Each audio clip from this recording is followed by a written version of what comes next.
the Outcast. I'm your host HC, and with me is. Wolf.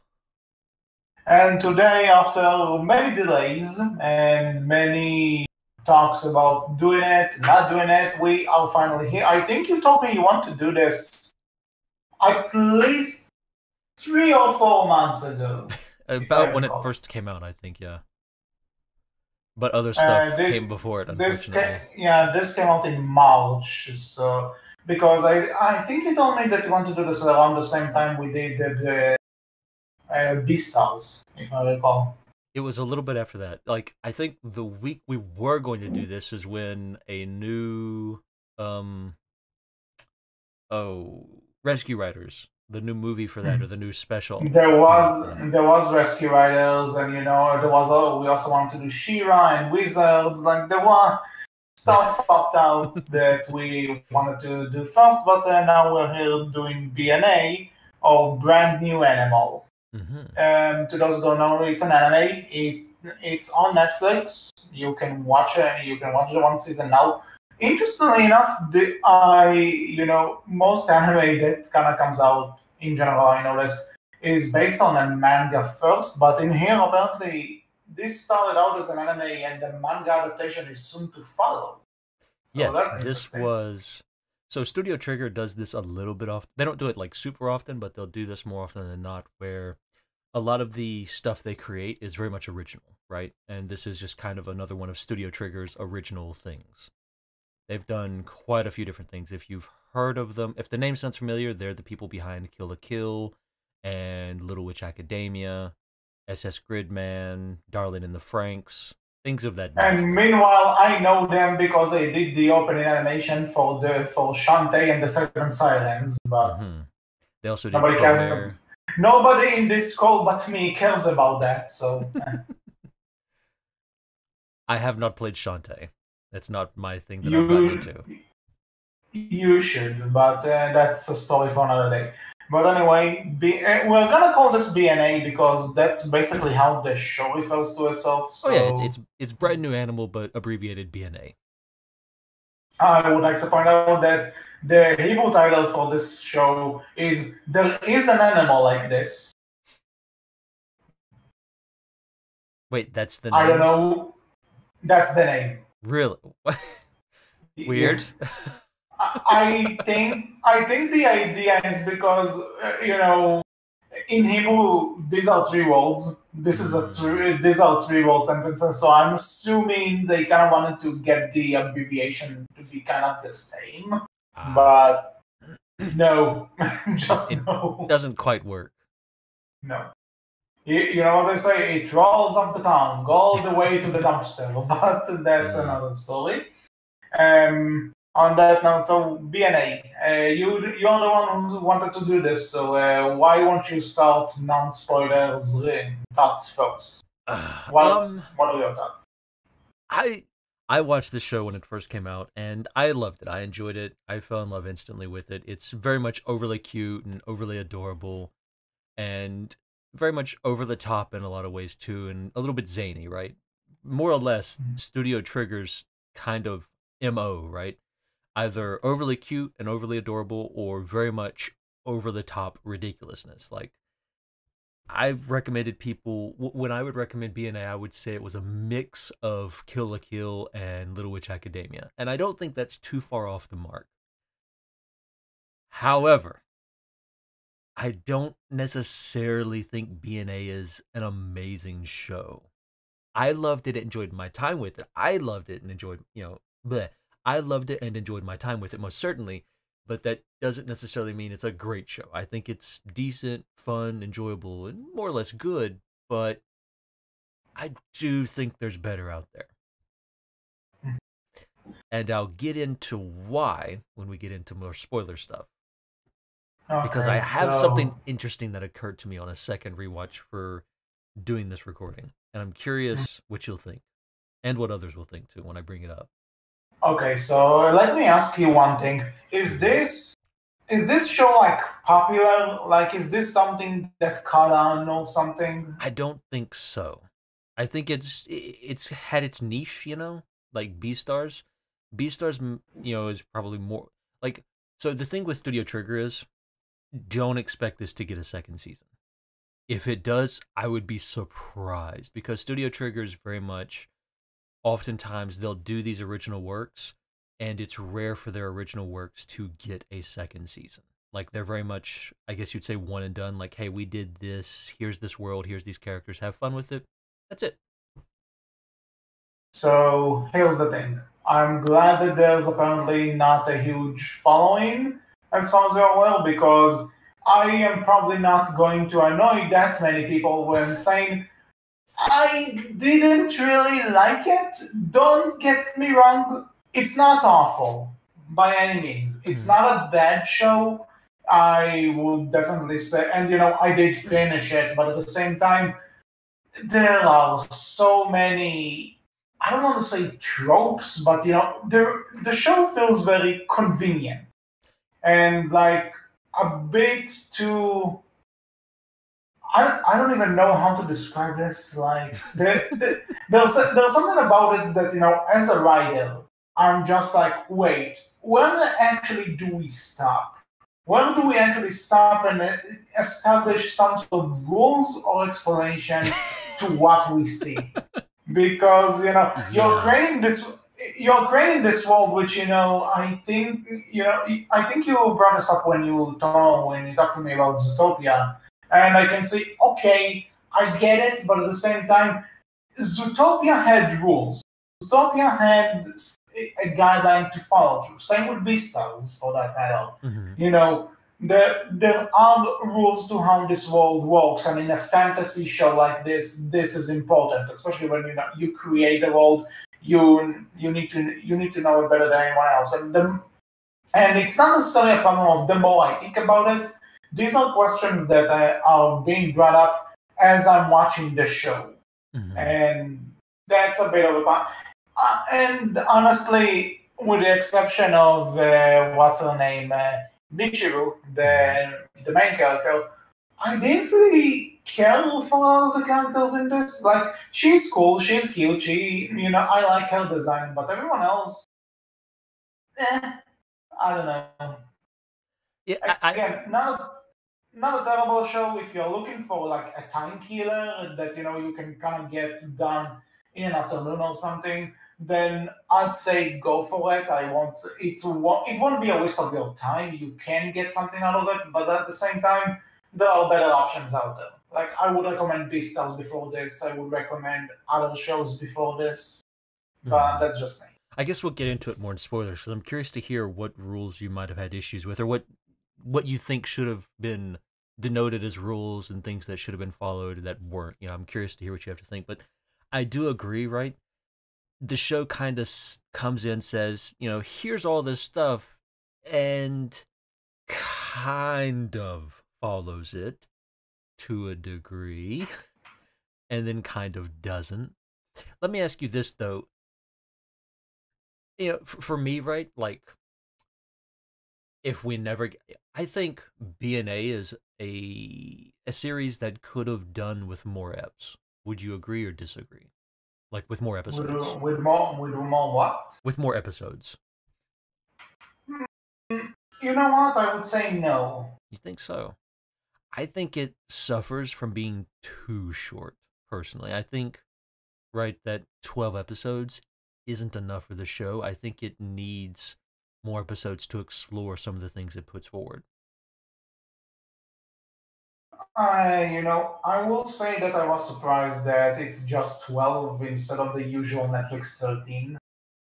But I won't say that I necessarily missed. I didn't feel like I missed any episode or something. I don't necessarily feel like I missed something, but I feel like they needed more time to explore some things. Like, I can walk away from this satisfied for the most part. Like, I enjoyed my time with it. I had fun. Okay, I can move on now. I watched this. I've seen better. I've seen worse, way worse, but I enjoyed my time with this. I had fun. I can walk away with the ending that I got.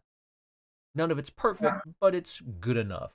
But I do yeah, think, I will say that in terms of the ending, it did end on a good note. Which yeah, it also kind of leaves it open that if they want to do a second season, then it is open enough for that. yeah. But I think they I would enjoy and love to see a second season. I personally think they should because I think there's a lot here that they could explore, and I think there's a lot here in this first season that they kind of gave you, but then never really dived into. You know what I mean? Like it's very kind of, hey, here's this thing. All right, like an example. No spoilers, but an example is that, you know, should an example that this show comes up with in episode 7 is should the beastmen have to follow human laws, right? Like that's a thing this show brings up is that, Yes. beastmen, you have migratory bird beastmen who migrate around like, migratory birds do. And once beastmen have become a thing and are more known to the public, they now have to follow human laws. Is that something that they should have to do? Just because should they be equal to the humans, or should humans be equal to them? And should they just should those same exact laws apply to them, or should they not try and do something better, something different, something that works for them while also working for humans, right? And that's an interesting question to bring up. That's an interesting thought to bring up. But it never dives into that. It's just, hey, here it is. You figure it out. You kind of work it out. You decide where you stand. And it's like, I would like to see the show explore that more. And you could Yeah. probably devote quite a few episodes to that and that character that brings this up alone. I But will we just say get one. though, I will say that this does kind of, we kind of compared it to Zootopia, and there is something, not really a spoil. You know what? Let's just say minor spoilers. This is a minor spoiler, and then we go to more spoilers. But if you don't want to know anything, this is your chance to close the thing. But one of the things that kind of bothered me is that again we cannot deal with this world that that there are several sides to how this city works. That there's the mayor, then there's like this church thing with which Nazima. yeah, who people are following the Great Silver Wolf, Mm-hmm. and that and then there's the bad guy, who again bad guy. We have a bad guy in this show with multiple points of view. So the fact that one, say what you want about his evil plan, that he wants to like cure all the animal people and make them human. There's there is a bad guy in this show.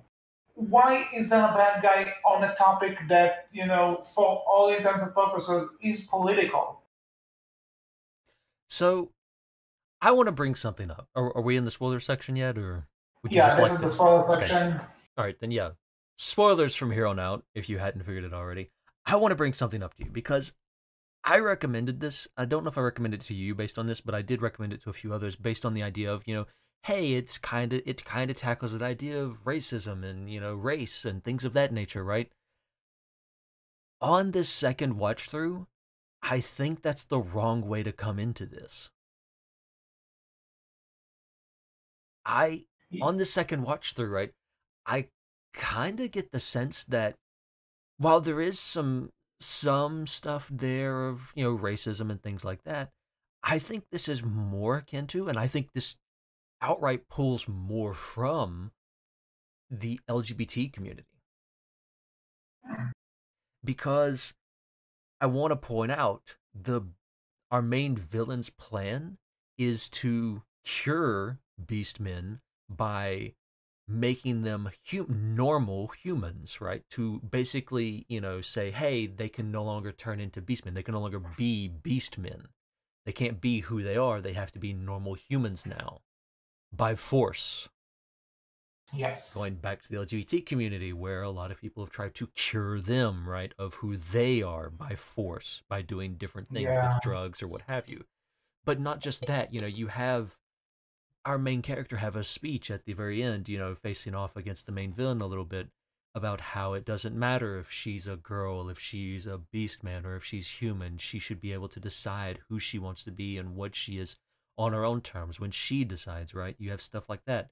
You have this, kind of undercurrent of, Michiru, like the biggest thing that kind of stuck out to me when I sat down to watch it for a second time was Michiru feels like that kind of outsider perspective, right? Like being completely honest with people, long time ago, young Wolf, when it came to the LGBT community, I had no interaction with it. I had very little idea of it, very little info, and anything. Like I just had zero interaction with it, right? When I was younger. So in my head, it was just a matter of they live their lives, I live mine. We don't interfere with one another. We don't mess with one another. We don't talk with one another, whatever, right? As long as they live their lives and I can live mine, everyone's happy, right? Live and And let live. yeah, and there's nothing inherently wrong with that, but having gotten older and having experienced, that community more and talked with people from it and been around people from, within that community more and hearing what they have to say and things of that nature, you do start to learn that that mindset isn't necessarily the most healthy one. It's better than, it's a better mindset compared to some, sure, but that's not necessarily a good thing in and of itself, right? Being Yes. better than people who persecute people from the LGBT community. You're just barely above them. And maybe that's a terrible thing to say, but it is true because the problem, and you see this, I feel, with Michiru, is that live and let live that I've never interacted, so it doesn't matter to me. You kind of take for granted what's going on, and you kind of assume a lot about what you think is, right and what you think is actually happening, and that's not necessarily the case, right?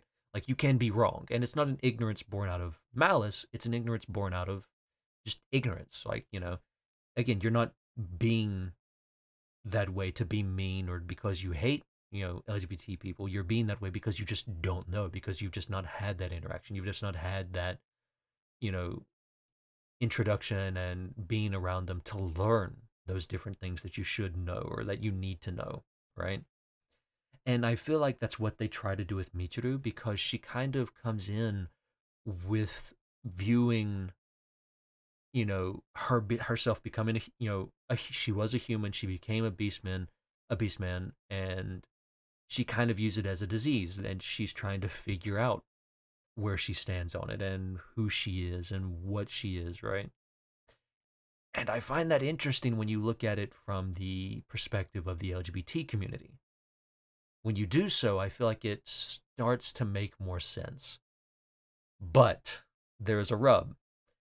It doesn't quite work because I feel like the LGBT community would see this, and if they saw it this way, they would start to say there's a quite a bit here that if that is what the show is going for, it doesn't work very well and it comes off as probably not good at all, you know? I see your argument, but at the same time, I don't I think it's see. one to one, mind. Like being very clear, I don't think it's a one to one parallel, but I really do think they pulled from what the LGBT community has potentially faced and gone through and Probably, used that for Michiru's character and the some of the different aspects of the Beastmen. you have a point, and considering this is Japan, who kind of had this kind of stuff, in the anime for a while now. But I see, with this getting also more attention, in Western anime and stuff, I can see where you're coming from.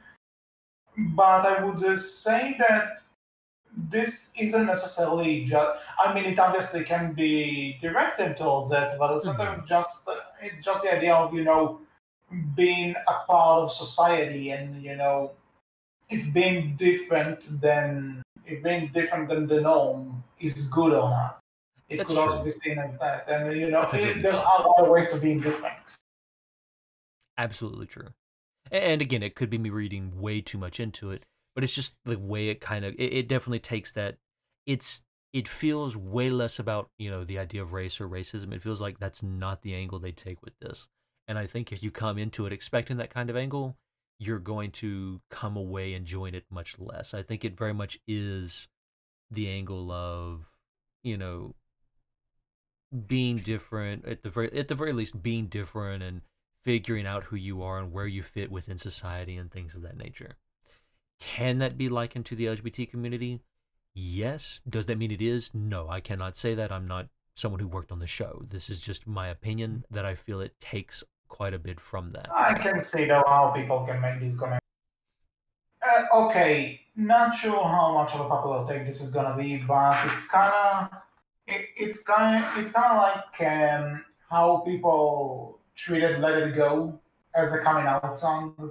You Mm, know, I can see what you're talking about. I can see how this argument can be made, but at the same time, it also speaks about about a bigger topic that this is a part of.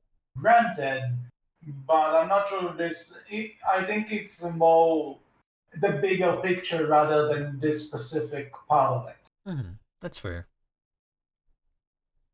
So, what did you think about the animation though? Asking you that, like, Yeah. because seeing the first episode of the show, like, it looks gorgeous, right? Like in Like motion, like it I is just like beautiful the to design. see. I like the design of the city. Hmm. But again, in terms of character design, like Michiru and her friend, the Nazi Nazuna, wolf Nazuna. Nazuna. Yes, I like their designs. They're cool, but everyone else just kind of had a very, I don't want to say blend, but kind of like, yeah, I've seen designs like this before. Nothing really stands out though. Aside of these two, Hmm. but the animation itself is fun. Whenever they want to get creative with it, they can get some cool action in there. They can have some nice visuals. I mean, I, the thing that I think, I think, right. I will talk a bit about the first episode, right? Because it's kind of, I feel like the first episode either makes it or breaks it for you somewhat, because by the end of the first episode you kind of get that over the top action that Studio Trigger is kind of known for, where it's just Shiro, your other main character, I guess you'd say, taking on these other beastmen, and it's just ridiculous the amount of just explosions and just you see these other beastmen with guns shooting at him, and he's just dodging bullets and just explosions going on behind him while he's dodging these bullets, because the bullets make things explode like that apparently. And then he's just all over the place with speed, and he's just beating the crap out of these other beastmen because they that's something. dared to blow something up. Yeah, can I say something? Again, not sure how much of a popular opinion this is, but Shiro, Uh-huh. I I don't like him. You're not the only one. Everyone I've Like kind of shown this to you know, tends to. God, you know, he's edgy wolf boy. He's lovable edgy wolf boy. he's you know what? It's not just lovable, edgy wolf boy. He's like take how an incompetent writer writes Batman and make this a character. Yeah, yeah. I do like how they do change his character very slightly as the show goes on. Like you see him And open here's up the somewhat. problem. It's slight. Yeah, It's so slight that it might that I some would argue it's not even there because it's you also can like the only you thing do I see would a say change in is him. that he's warming up to Michiru and that's basically it. Yeah, yeah. That's pretty much it. There's not a lot of character to him. Like the big character that you follow here is Michiru, and she's the one who has a lot of the life. Right, she's the one who has a lot of that. She changes a lot throughout the show by the end compared to the Yeah, but beginning to the end. and Right. granted she's the main character, so obviously I would like the development to stay on her than the main and then the But side characters. you do But need these other characters to change a bit too, and it's like Nazuna changes more than Shiro yeah, does, I and was just Nazuna's about not to in say it. Nazuna has a character development. I would even say the mayor has kind of a character development. The one that um, that scans Michiru when she gets to Anime City, she's Oh, actually going through a bit of a development. Marie Itami, the mink Yeah, or weasel, as Michiru calls her, and she gets upset about. yeah. So all of them do, and he's just like, "Hey, I smile now when I see Michiru," which But you know what? I'll give them this. I will take this very minor change in him over him and Mitchell becoming a couple, which I'm sure people have drawn and wrote about and Not good on quite. them. People Oh, ship Michiru and Nazuno way more than Michiru and Shiro. I am on that boat. I ship them both too. I mean, Mitsuru does kind of like it feels to me, right, when you see the episode, like Michiru first talks about Nazuna and she calls her cute, and then she very much when the episodes that Nazuna's in, there's very much this kind of awkward God, you two should kiss moments, like just please. And then you Yeah, even I have this know. thing of Michiru kind of outright saying like you can never tell Nazuna's, but she is amazing, and I do really like her. You know, she doesn't say I really like her, but she is amazing, and she's really cool and genuine and etc. She's just basically praising her, right, and just calling her Mhm. all these wonderful things, and it's just like God, you love her. You just don't want to Yeah. admit it. So yeah, people pretty much took all of that and it's like, oh, these two like each other. These two definitely like each other. So it's just Nazuna and Michiru being shipped together. Maybe people ship Michiru and Shiro, but I think once everyone heard that Shiro, once you find out that Shiro is over 1,000 years old, you're kind of like, By the way, what is this backstory? What is the like? Did you really need to make him like, oh, he's 1,000 years old? It's like well, he is the you Silver can. Wolf. Yeah, I know he is the civil wolf, but at the same time, couldn't you make this like, I don't know, avatar or something that it kind of passes on or something like Yeah, but they that's not again, Avatar's not as edgy as, 2,000 of his okay. comrades in the No, nearest in what an I old meant like city of avatar is that couldn't you make it like there's it's a mental that passes on through time or something? Yep, I don't again, know. It's see, he's edgy wolf boy. Edgy wolf boy needed, 2,000 of his fellow beastmen to die to give him their energy or blood or what have you so he could become this immortal being. That it goes with his edgy wolf boy nature. He needs to be edgy. You say edgy wolf boy, I think of Patrick Stewart's character from the 2007 Ninja Turtles movie, and anything that reminds me of that movie is not good. But I mean, but again, he's very much. I again, I feel like they do it on purpose, right? He's very much kind of over that slightly over the top edgy, right? That slightly over the top quirky edginess that slowly fades away into. Yeah, all right, I'll smile now, just a little bit, not a Mm. big smile, just a small smile. Again, it's that kind of character. I enjoy characters like that because And they're again, this is ridiculous. another thing that if people because everything he does in every episode, it's like I'm gonna be badass now. I'm not gonna be fun. Although again, this is like But he is badass. taking yeah, but at the same time, for the love of God, emote, Oh yeah, be a I get you. character. I get you. I completely agree. I completely get you and agree. But again, it's just for me personally, right? I enjoy silly stuff like that, silly characters like that, where it's literally just very monotone of like one of his lines in the first episode is like, "You don't deserve my claws. I'll kill you with my bare fists." Like that's his one of his first badass quote unquote lines in the first episode, right? And it's just like, God, I love this character already because this is silly. Because it's very over the top, it's very edgy, it's very prideful, right? And it's like that's his traits. He doesn't change much from that. There's some changes, but it's very subtle, right? But I think the appeal is more so going to be in the other characters, right? Because they're the ones that are going to you're really going to connect with and see changes in and want to root for and see more of. Not so much Shiro. But on that note, since we're in the spoiler territory, I do want the thing that pisses me off about this show, and when I say that there are no rules to do anything, so it's kind of established that Yes, I'm curious about Mitch. this. Hmm? I'm curious. Go ahead. I'm curious to hear. Okay. So it's established that Michiru is she's basically a Tanuki. Mm-hmm. Okay, fair enough. she's a Tanuki. Let's go with this. And then they can establish that her power is that she can basically make her arms and punches grow and stretch and stuff. Yeah, are Tanukis are not doing this in real life, I assume. But you know what? Fine, that's her power. Let's go with this. Then all of a sudden, a few episodes in, she suddenly grows wings and can fly. It's like, wait, let's stop, back So up. Why? Since when can Tanukis do that? Let's so let's think about it. Like Shiro being able to smell. Okay, he's a wolf. Makes sense. Other characters, okay, fine. It's kind of related to the animal. Here, since when does Tanuki have wings? And then it gets better. Then she's trying to use her wings to carry this big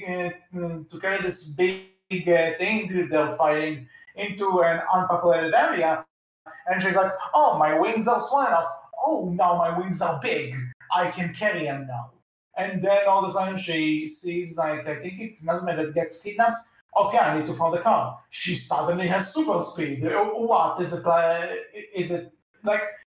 I try this. Putting your hands on having your arms backwards like Sonic the Hedgehog doesn't make you run like him. It doesn't work. Where did she get that super speed? Are Tanuki super fast now? well And then in the final few episodes, she also gets a smell ability like she. So it's like, wait, so again. what makes the wolf special? Where did she get this? Hello, Uh-huh. it's like I'm sorry, it's just like one of those. It's like one of those kids that play with each other. And it's like, I beat you. No, I beat you times thousand. No, I beat you times infinity. It's like, what are the rules? Are you done yet? I'm done. Go. So I slightly agree with you. They do explain it, right? In so much that as, Nazuna and Michiru are basically given beastmen blood as humans, and that allows them and that basically changes them into beastmen, right? Yeah. And what that does apparently is allow them to change into other animals as well. Now, before you ask me, what animal has stretchy arms? I do not know. Do not ask me what animal has stretchy arms, but everything else makes sense. She's super speed that's gained from the legs of a cheetah, right? It's not, as super speed, but it's faster than a tanuki, right? She can keep up with the car because she's using cheetah legs. She can, have super strength, right? Or stronger because she's using like a gorilla arm, right? She can fly because she's using bird wings, right? She can basically use, you know, different animals' abilities if she thinks about it and kind of transforms into that animal slightly. And they do show her kind of changing, like her ears will change when she, uses Shiro's sense of smell, Yeah, right? The and wolf when the sense of wings smell, are, right? when the wings are out, her arms will and disappear. Yeah, and So her tail that's fine. changes into tail feathers, right? Instead of a tanuki tail. Yeah, again, like they do show her changing form. Now, again, stretchy arms. No clue what that's supposed to be. None Okay. whatsoever. Don't ask me. I have no idea. That's the one that I would agree with you when you say, what are the rules here? Yeah, I have no clue what the rules are there. I can kind of tell you what the rules are. The show does vaguely go into the rules in saying that, And oh, when here's you the problem. transform, your cells enter this also transformation and they, have mitosis and there's multiple cells now and it allows you to transform into other things. And it's like, what? Say again? And Dumb it yeah, down and for me? here's the problem. I gather that's supposed to be the explanation. I get it, but at the Mm-hmm. same time, uh, the thing is though is that it's implied, Yeah. and the implication is that they they give her animal DNA, but it's like, okay, so at the same time, I could anyone could just say, oh, she looks like a tanuki. They gave her tanuki DNA. Like Nazuma, it's like, oh, she's is she a wolf? I think she's a wolf. She's a So fox she's a fox. who So it's pretends like, to be a wolf because she can transform too. yeah. So it's like, okay, she's And basically, So essentially you anything can also Nazuna make can you can do. also make those assumptions. It's not like that. Oh, we implanted these DNAs in you. now you can transform into any kind of an. And again, when once she's told, this is not really being, this is not really explored. It's not really some, a lot of the abilities like the super speed comes in for just one scene, the smell comes in for just one scene. It Mm-hmm. just feels like it's there for convenience. That's really all it is. It's just that Michiru could get stuff done that the plot needs her to get done. And that's where I say that this could have used more episodes, or this could use an entire second season, because any other anime, right?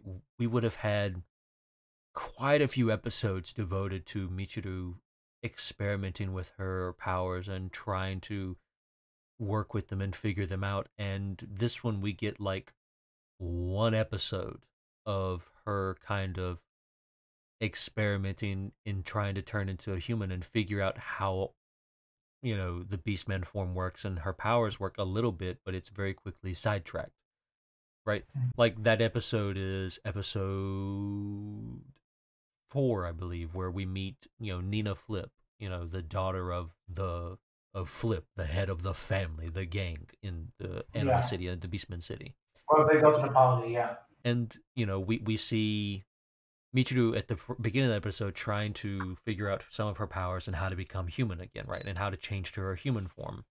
Yeah, this is another thing that she can apparently do this for one episode, and this has kind of been her problem why she came to the city to begin with, and this is kind of glossed over that she can suddenly go back into her human form. She You figures out know, how to do it. It's mentioned later on. Nazuna asks her, and she's like, "Oh yeah, I couldn't at first, but I can now." And that's the only other mention of it, right? She never uses her human form any again after that. And she does say why she feels like she likes her, you know, beastman form more, because she feels like in her human form she's wearing high heels almost, like she doesn't feel normal. And again, that's where I go back to the LGBT reference, man. I'm telling you. But besides that, uh, but irregardless of that, it again, like you see episode 4, and it's like, you have, Nina and Michiru in their human forms go to the mainland in Japan, right? And where beastmen aren't welcome, and they would probably be hunted and killed for being beastmen if it's found out. And they go to this party where it's a beastmen party, and you have these humans who are, like, hey, we should join hands with the beastmen, we should be there for them, etc., etc. Except they don't quite get it, because they almost kill Nina when they put her in a saltwater tank, because they thought that's how she would breathe and things like that. But yeah. it's like you could spend 2 or 3 episodes exploring the idea of that alone, but we get it in one. You have, going to that thing I brought up earlier with the, migratory bird beastman. That's episode 7. We meet Pingua, a migratory bird, beastman. He's an albatross, a migratory albatross who travels all over the place following their migratory patterns, right? Stuff that was established generations ago. It's built into them now. They can't not do it, and it feels wrong to not do it. But now, thanks to the Anima City and the Beastmen being recognized as equal with humans, they can no longer do that now. They have to follow human laws. They have to, you know, get visas and travel the way humans would travel, not the way they want to travel, right? And it's like you could spend so many episodes on this character and this plot point alone, right? Like you could spend multiple episodes going into his backstory of that he very quickly gets into with he used to fight in the he used to fight against the anti-beastmen faction, and there was a conflict surrounding that where beastmen and humans would be a part of in different groups together fighting against this anti-beastmen faction and fighting for their rights and the ability to have those rights in the first place, right? You can spend multiple episodes going through that, and then him, after getting those rights, right, after achieving and winning their fight, right, him realizing that, oh, maybe this isn't what I wanted. Maybe I didn't necessarily want these rights, because now, in gaining them, I've lost something more. Like any other show, would spend many, many episodes going into that backstory and delving into why he's trying to commit this terrorist act in order to get his demands heard and seen and noticed, right? Because he plans on trying to blow up City Hall in Anima City in order to be heard, and he gets caught and doesn't get the chance to do it. And so he's like, here, these are some of the dog tags of my comrades who died fighting for Beastmen rights. Do something with them, Michiru. Make sure make sure they get the burials they deserve. Make sure my thoughts are heard. Stuff like that, right? Like, again, any other show would devote multiple episodes to this alone. We get it in one.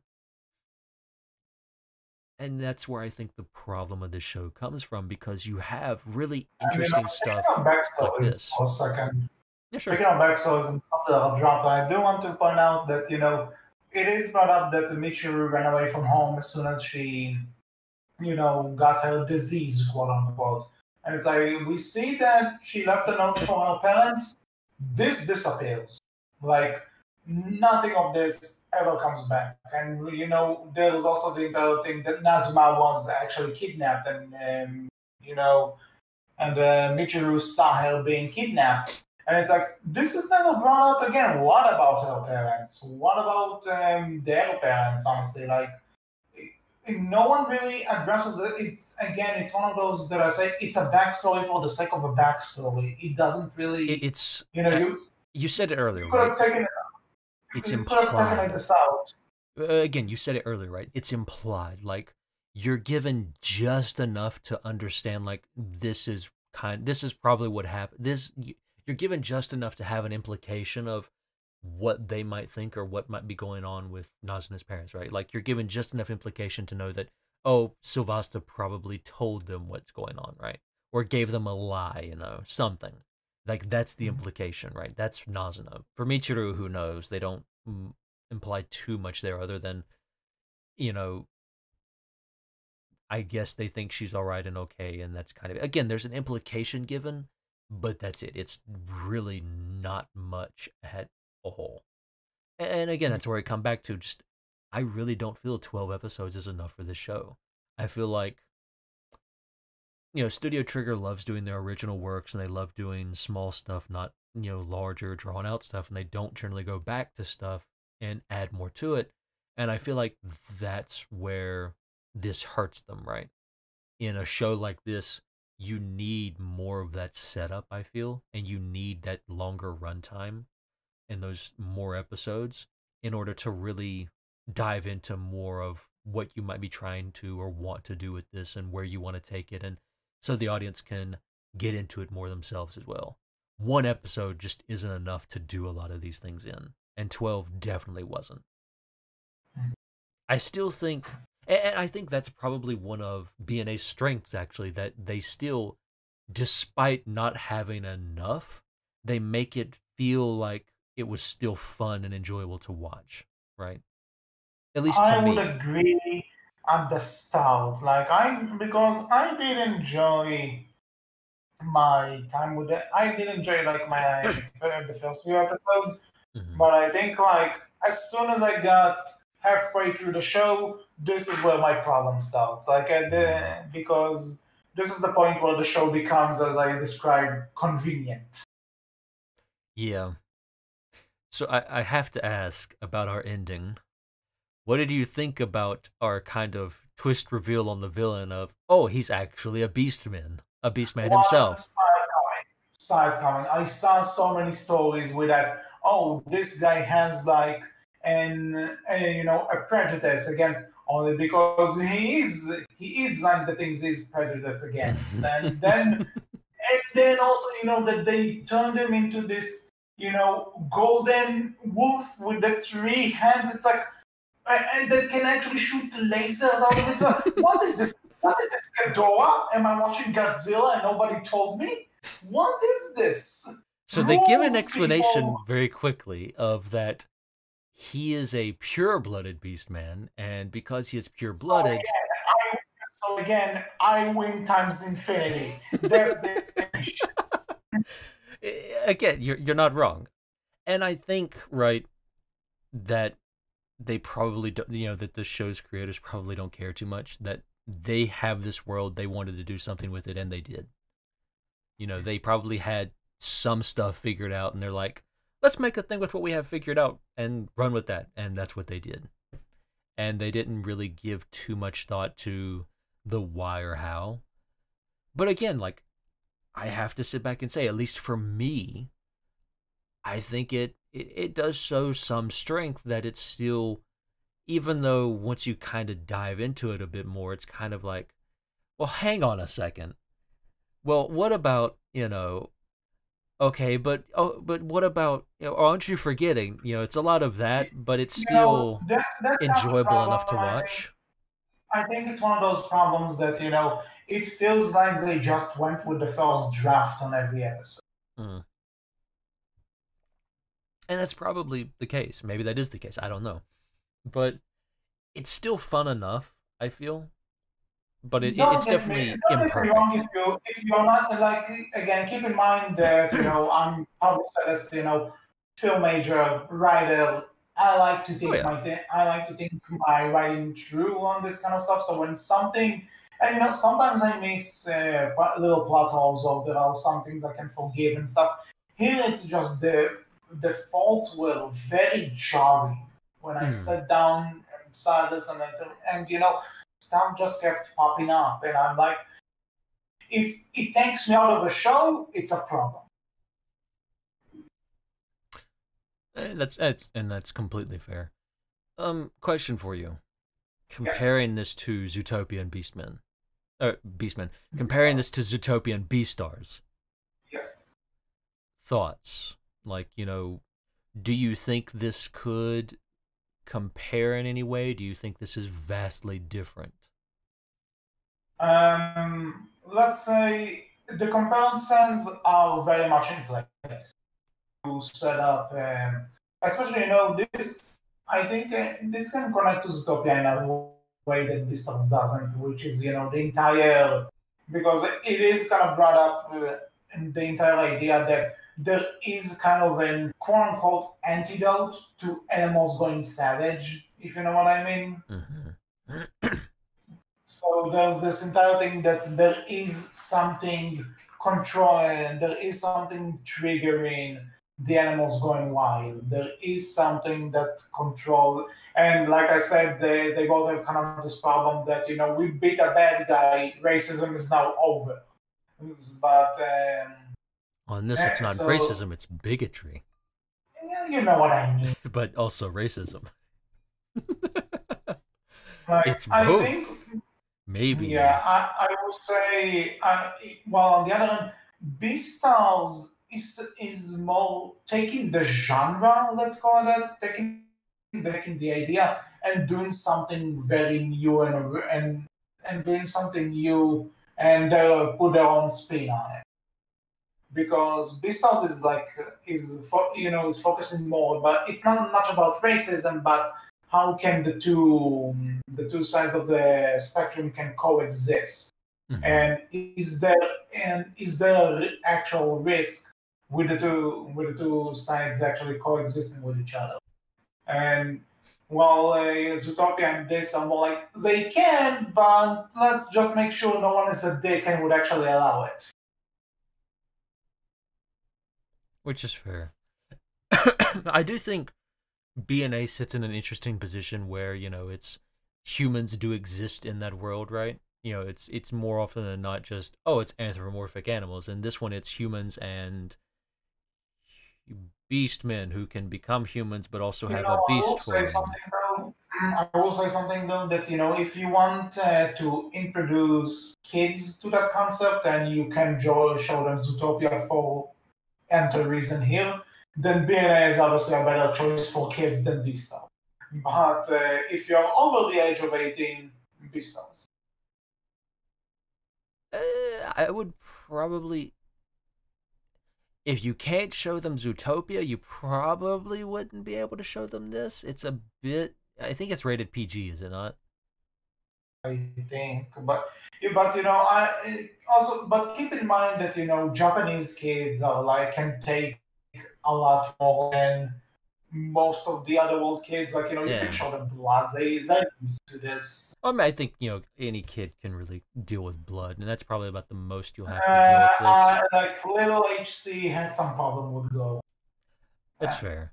Most kids, right, aren't going to have too much of a problem with it, but this, But also, I mean, in terms of parents that are kind of supervising what their oh kids are yeah, saying and stuff. absolutely. Then, I mean, the one thing with this you might have issue with is some of the, like when the beastmen lose themselves and succumb to their anger and stuff, like succumb to nervous syndrome.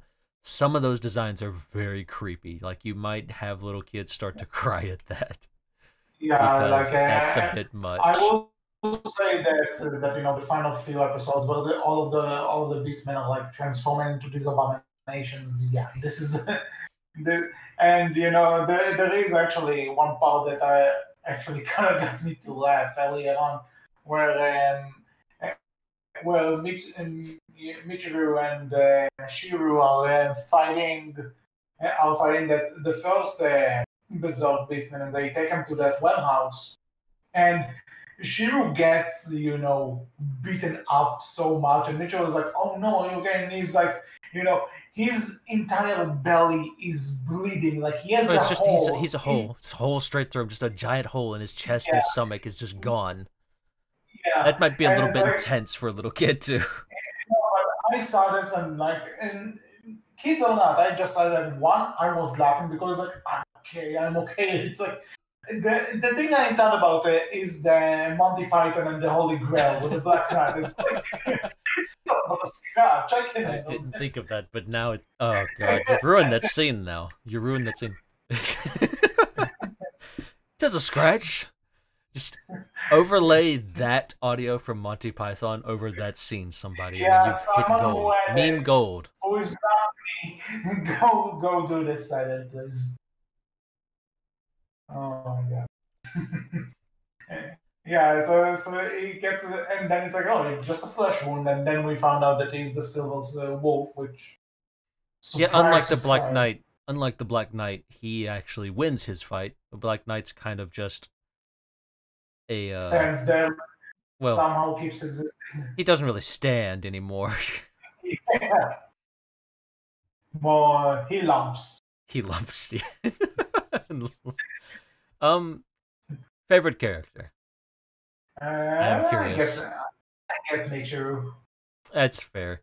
I think she's definitely again, like it comes back to that LWA, that Little Witch Academia thing, right? Like she's very much similar to Akko in a lot of ways, where she's a little bit dense, but she's still lovable and overly adorable, right? And there's definitely a lot of okay, you played the animation up here to really play up her being overly adorable, because there's that thing where she's like, oh, where she gets upset when she hears like not everyone stays in their Beastman form all the time. And it's just like the way they do the animation on her ears and just the way her body moves. It's just, okay, I see what you're doing, animators. I get it. I don't mind it. I like it. She is adorable, but I see what you're doing. No, I like her. I like her fine. I will say it's kind of one of those things that I noticed this in some movies too. That I may not be a fan of the entire thing, plot wise, but she is engaging enough that I say, you know what, I want to see what's gonna happen to her. I want to see how she ends up. Would you say she carried the show for you? A bit, yeah. That's fair. I think that's kind of what happened. I think certain characters carry the show a lot more than the show does anything than anything else does. I really there's a bit of a mystery undercurrent to it, but it's really not something that's super engaging, and it's something that you kind of figure out pretty quick. Like, oh, who's the villain? Da da da. Again, there's not a lot to tie you in and keep you going beyond Michiru's character and some of the others, right? But I will say,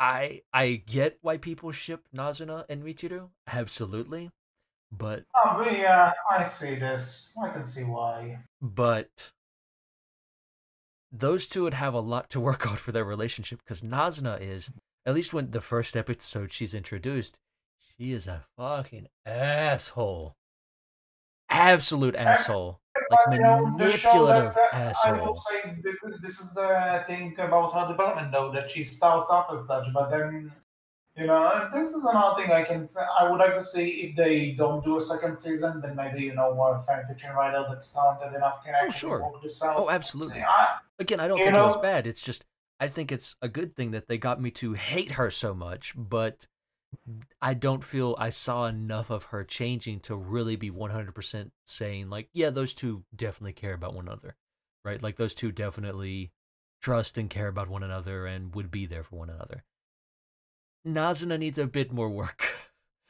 Just gonna I say will it. say though, I will say that the climax of the show. I think I already talked about how the bad guy turns into Ghidorah, but then Shiru also they have this kind of like a Dragon Ball Z fight with the two beams coming out of their mouths and are combined, Mm-hmm. and Shiru's beam is blue, this is yellow, like I think someone in the show's production crew really likes Godzilla because that's all I could think about. I mean, it's very popular over in Japan, so I wouldn't be surprised. Yeah, but it's can you make it less blunt? No. I Like mean, I'm just saying, but and also then when he grabs Shiro grabs the bad guy and he's like open his mouth, it's like, oh, is he going to do the kiss of death from the American Godzilla? And I'm like, okay, you know what? We're going stupid. Let's go full stupid, and then they don't do it. And I was like, is the kiss of death where Godzilla breathes a beam down something's throat? yes, Yeah, that's exactly what they were gonna do, but then they realized, oh, Shiro doesn't want to kill him because Michiru wouldn't approve, so then he cures we're just our stupid, main by the villain. way. He cures the main villain of Nervosal Syndrome, even though the main villain said that pure blood beastmen couldn't get Nervosal Syndrome, so it's silly. Oops. And he even says like, I have antibodies, so I can do this. It's like I don't think that's how that Again, works I exactly. win times infinite. Huh? Do what? Say again? No. Again, I win times infinite. That's the explanation to anything in this show. That's completely fair. It very much is at times, right? A lot of it is, as we said, kind of implied rules. Like, oh, you get it, you understand the rules. Let's move on. Wait a minute, I don't think I do understand the rules. Hold up a bit here. But again, it's fun enough, I guess. It's one of those, you'll watch this 12 episodes, you'll have fun enough with it, and then you'll move on to something probably way more enjoyable and more longer form. This is kind of one of those shows where, all right, I've watched something long form. Let's do something small, something quick, something I can take a bit more time with and kind of zone out a bit too. Like I said, this is like an afternoon or weekend binge, and you're Hmm. done. Even though I'm not a fan of the show, I would say if you're curious, you know, give it a shot. It's not, you're not paying extra for it. You're not giving it too much of your time. You should be good.